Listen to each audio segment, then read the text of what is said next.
On a des mutuelles, et puis j'ai un segment très important qui sont des associations diocésaines et cultuelles. Nous sommes allés les trouver parce que les associations, elles ont beaucoup d'argent. Et elles ne sont absolument fiscalisées, ni sur les revenus, ni sur les plus-values.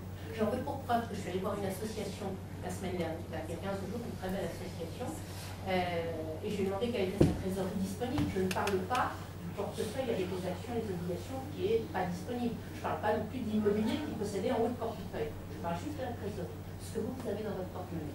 Et bien c'était 65 millions d'euros. Est-ce que ça peut donner? On peut gérer des problèmes de pauvreté comme ça, par là, je peux y en avoir ailleurs.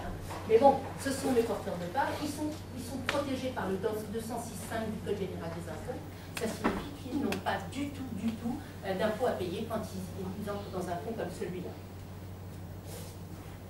Voilà le revenu, c'est important que vous le regardiez, c'est le revenu que j'ai distribué, que nous avons distribué, pardon, depuis 2000. Depuis 2000, la SCPI, elle a payé tous les ans, en période trimestrielle, tous les ans, 23,80 €, 25,40 €, 28,30 €, 28,50 €, 29,20 €. Vous voyez, c'est un produit régulier. Ce n'est pas un produit qui fait du 35 € et qui redescend à 28 en dessous. C'est un produit qui augmente régulièrement, qui fait son petit bonhomme de chemin. Vous voyez, ici, par contre, on a bloqué les loyers.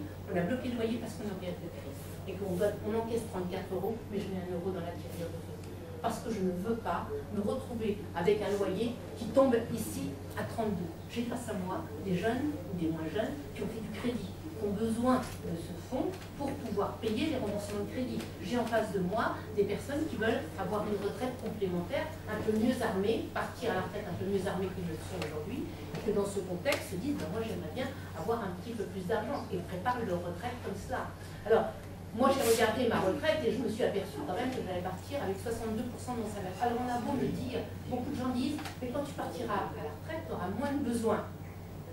Certes, mais moi, je ne veux pas passer ma vie. Si partir à la retraite, c'est s'asseoir sur une chaise en regardant les feux d'amour, ça ne m'intéresse pas. Je n'ai pas envie de ça. J'ai envie de vivre, j'ai envie de partir en voyage. Donc, je dois avoir, comme tout à chacun a envie aujourd'hui, je dois, si la santé me le permet, continuer à avoir un salaire qui soit non pas équivalent parce que c'est impossible, mais d'essayer d'avoir un salaire qui me permette de vivre décemment.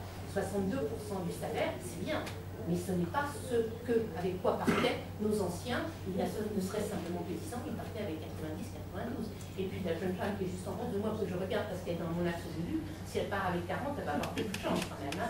Donc je crois qu'il faut préparer sa retraite et que c'est un des moyens de préparation à la retraite parce qu'on a une stabilisation du dividende et qu'on a une augmentation de ce dividende de 4% par an.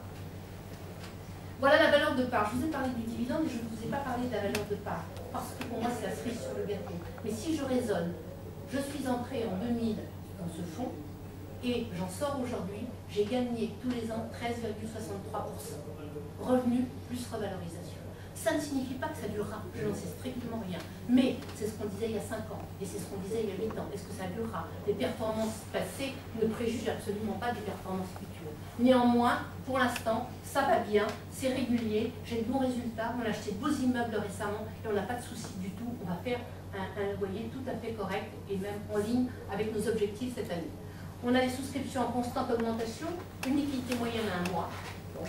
Vous entrez aujourd'hui à 650 €, vous ressortez à 611 €, vous savez à quel prix vous pouvez sortir et vous savez quand vous pouvez sortir. C'est important en immobilier d'avoir quand on peut sortir.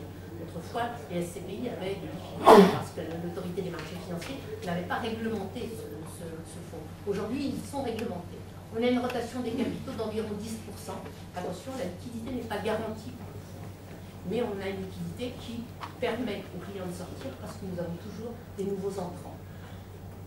Je vous montre un peu les immeubles parce que c'est quand même important.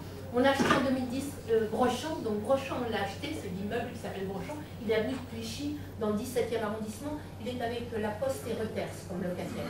On a acheté Boulogne, avec Richard Bière. Boulogne, c'est vraiment dans le centre de Boulogne, à côté de la mairie. On a acheté 2600 m², dans de bonnes conditions d'acquisition. On a acheté Bosquet. Donc l'avenue Bosquet, c'est à côté du MEDEF, en plein 7e. Là, on l'a acheté avec les containers Merck et la tour Franklin avec VMware. VMware, c'est une excroissance de Microsoft qui fait 18 milliards de dollars de chiffre d'affaires. Lorsque nous les avons rencontrés, Microsoft et VMware France faisaient 200 000 € de chiffre d'affaires. Quand on veut louer 2600 m², 3900 m² dans la tour Franklin et qu'on fait 200 000 € de chiffre d'affaires, c'est un peu inquiétant quand même. Ça veut dire qu'ils ne pourra peut-être pas nous payer, ça fait un rapport quand même presque 700 000 € Et on est allé les voir et ils nous ont montré, parce que nous on est des banquiers d'abord, vous savez, des banquiers français, ils ouvrent son parapluie quand il fait du soleil. Donc on est allé voir le bilan, on a regardé et qu'on a regardé que VMware France est une excroissance de VMware Monde et 18 milliards de dollars de chiffre d'affaires. Ça va bien, la seule chose c'est qu'on a dessiné le bail à VMware Monde et pas VMware France. Vous comprenez bien pourquoi. On a acheté la tour Quentin de la VMware Monde, le VMware et puis le groupe Habitat. Et la tour de Bercy, on l'a acheté avec le Crédit Agricole. On l'a acheté sur une rentabilité en 2010, 80 millions sur cette 80% de rentabilité. En 2011, on a acheté le Clémenceau, donc avec la Massif, et puis Louis Blanc avec la Matmut, et puis Madeleine. Ça, c'est un immeuble qu'on a acheté, 29 places de la Madeleine. On l'a acheté parce que c'est Veolia. Et parce que Veolia, c'est un bail de 6 ans ferme, que c'était une foncière cotée qui était très endettée, et en pleine crise de liquidité, comme nous on ne s'endette pas, on avait l'argent, on a payé avec une grosse négociation. Ça nous a permis d'acheter cet immeuble, même si ça ne correspond pas tout à fait à ce qu'on recherche, ça reste quand même un élément, quand vous ne le payez pas cher et que vous tirez une rentabilité. Pour vous donner un exemple, Madeleine, on a payé 8 400 € du mètre carré, un appartement autour de la Madeleine, ça se paye 14 500 € du mètre carré, donc c'est pas du tout le même marché. La rue des Ardennes, là, qui a été achetée avec Microsoft, et puis Métro Sud, que nous avons acheté avec France Télécom, et récemment le Lafayette avec Total. Total qui est à 70% notre locataire, et on a Veolia et Point P comme notre locataire. Donc ce sont aujourd'hui des locataires, et Total nous a déjà prévenu qu'ils aimeraient bien pouvoir, dès que Point P ou dès que Bureau Veritas partira, ils aimeraient bien pouvoir acheter louer les parties qui sont actuellement louées par ces deux locataires. On a acheté 230 millions. Vous voyez que la rentabilité elle baisse un peu parce que les prix sont plus chers sur le marché aujourd'hui. Alors, pour vous donner juste nos projets, nos perspectives, nous avions un immeuble que nous avons acheté en 2006, boulevard des Invalides, qui donne juste sur la place des Invalides avec la statue de Napoléon là. Et on l'a acheté en 2006, 8 millions d'euros. Il y a un Qatari qui a voulu l'acheter 21 millions d'euros l'année dernière, on en veut 30. On pense qu'il vaut 30. Si on a 30, on vendra. On n'est pas vendeur, mais s'il nous donne 30, on prendra. En attendant, comme on n'a pas 30, on est en train de faire une réhabilitation. On a pris Antoine Béchu comme architecte. Et les 1500 m², c'est 3 plateaux aujourd'hui, rue Faber, donc vraiment sur l'esplanade des Invalides. Budget travaux 3 600 000 €. Paris se loue environ à 500 €. Et j'ai une proposition d'une banque étrangère qui va se mettre sur les 3 plateaux à 800 € du mètre carré. Je prends. Donc je vais louer. Je vais louer cet immeuble parce que je pense que ça vaut le coup. On a des parkings en sous-sol et des entrées privées sur les 3 plateaux. Et ceci, c'est un immeuble qu'on louait à Havas. Vous voyez, c'est un immeuble des années 70. On avait une déperdition de chaleur qui ne correspondait pas du tout. Le maire de Levallois, Balkany, nous a dit si vous n'étiez pas venu me voir pour reconstruire cet immeuble, je crois que j'aurais fait un arrêté pour que vous changiez cette façade parce que c'est vraiment très laid.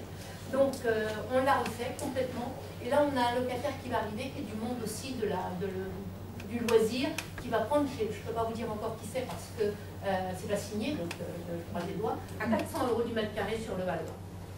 Voilà, la date d'ouverture c'est janvier 2012, moi j'ai ouvert pour 200 millions, j'en ai fait 100 pour l'instant, il me reste 100 millions, donc ça va, ça roule, c'est bien. Le prix c'est 650 €, donc 39 € de commission de souscription, mon coupon prévisionnel c'est 33 € et je vais tirer 5,08 de rentabilité.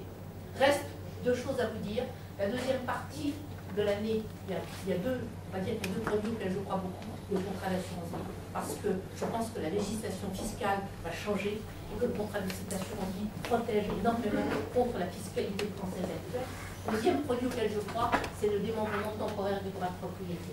Je crois qu'on pourra en reparler, je vous enverrai la présentation. Le démembrement dans la situation du propriétaire, ça vous exonère certes des revenus pendant 10 ans, ça vous met à l'écart pendant 2 quinquennats et c'est pas mal. Et quand, au bout des 10 ans, vous récupérez la totalité des parts, en totalité, c'est-à-dire vous payez 430, vous récupérez au bout de 6 ans 650 € avec la plus-value incluse. Et ça se remembre hors droit, hors commission. C'est un produit qu'on ne peut pas développer parce qu'on est dans une assemblée et que ça correspond à chacun de façon différente. Mais je crois que si vous avez des questions, j'ai des relais, ils sont là, ce sont des relais qui pourront vous l'expliquer sans aucun problème. Voilà ce que je voulais vous dire un peu sur l'immobilier. Pardon, j'espère que je n'ai pas été, que je suis dans le timing. Merci de votre qualité d'écoute. Si vous avez des questions, bien évidemment, je suis à votre disposition. En attendant, je vais vous envoyer à chacun par l'intermédiaire la présentation, le rapport annuel.